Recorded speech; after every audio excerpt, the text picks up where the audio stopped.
Assalamualaikum, salam sejahtera untuk kita semua. Selamat datang di kelas pendidikan kewarganegaraan.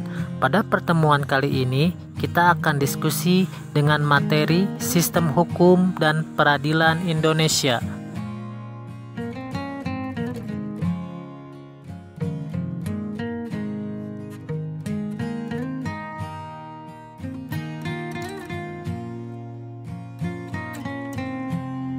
Di dalam hukum terdapat beberapa unsur, diantaranya peraturan mengenai tingkah laku manusia dalam pergaulan masyarakat. Peraturan itu dibuat dan ditetapkan oleh badan-badan resmi yang berwajib. Peraturan itu bersifat memaksa. Sanksi terhadap pelanggaran peraturan tersebut adalah tegas. Dengan demikian, suatu ketentuan hukum mempunyai tugas berikut. 1. Menjamin kepastian hukum. 2. Menjamin ketertiban, ketentraman, kedamaian, keadilan, kemakmuran, kebahagiaan, dan kebenaran. 3. Menjaga jangan sampai terjadi perbuatan main hakim sendiri dalam pergaulan masyarakat. Sekarang silahkan kalian diskusikan dengan teman sebangku materi tentang penggolongan hukum. Penggolongan hukum berdasarkan keputusan ilmu hukum. Hukum digolongkan sebagai berikut. Berdasarkan sumbernya. 1. Hukum undang-undang, yaitu hukum yang tercantum dalam peraturan perundang-undangan.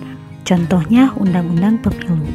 Hukum adat adalah hukum yang diambil dari peraturan adat atau kebiasaan. Contohnya Hukum Adat Minangkabau. Hukum jurisprudensi adalah hukum yang terbentuk dari putusan pengadilan. Contohnya KUHP. Hukum traktat adalah hukum yang menetapkan oleh negara peserta perjanjian internasional. Contohnya hukum batas negara. Berdasarkan tempat berlakunya, 1. Hukum nasional, yaitu hukum yang berlaku dalam wilayah suatu negara tertentu. 2. Hukum internasional, yang mengatur hubungan hukum antar negara dalam dunia internasional. Hukum ini berlaku secara universal baik secara keseluruhan maupun terhadap negara yang mengikatkan diri pada perjanjian internasional. 3. Hukum asing, yaitu hukum yang berlaku dalam wilayah negara lain.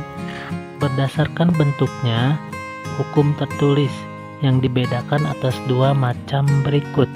Hukum tertulis yang dikodifikasikan, yaitu hukum yang disusun secara lengkap, sistematis, teratur, dan dibukukan sehingga tidak perlu lagi peraturan pelaksanaan.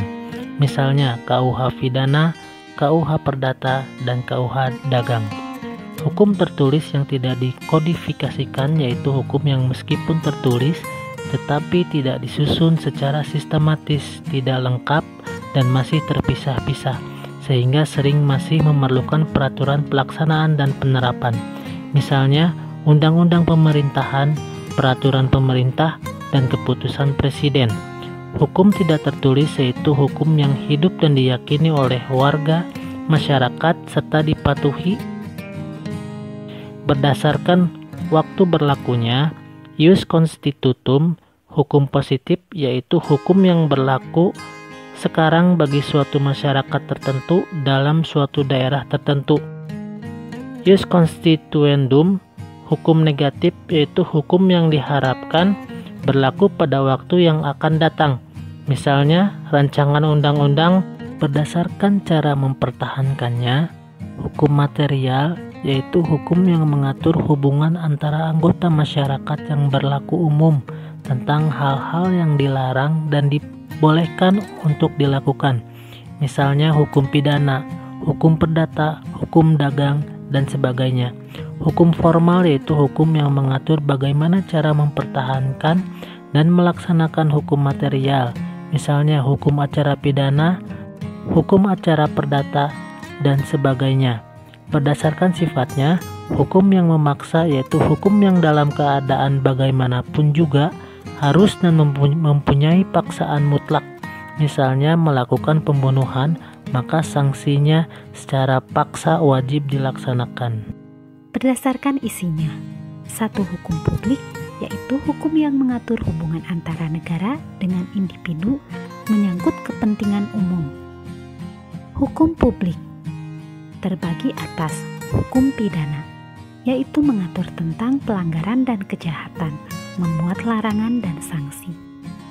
Hukum tata negara, yaitu mengatur hubungan antara negara dengan bagian-bagiannya. Hukum tata usaha negara atau administratif, yaitu mengatur tugas kewajiban pejabat negara. Hukum internasional, yaitu mengatur hubungan antar negara, seperti perjanjian internasional, perjanjian perang, dan sebagainya. Hukum privat atau sipil, yaitu hukum yang mengatur hubungan antar individu dengan individu lain termasuk negara sebagai pribadi. Hukum privat terbagi atas hukum perdata, yaitu hukum yang mengatur hubungan antar individu secara umum. Contoh hukum keluarga, hukum kekayaan, dan hukum waris. Hukum perniagaan atau dagang, yaitu hukum yang mengatur hubungan antar individu dalam perdagangan. Contoh hukum tentang jual beli, hukum piutang, pendirian perusahaan dagang, dan sebagainya.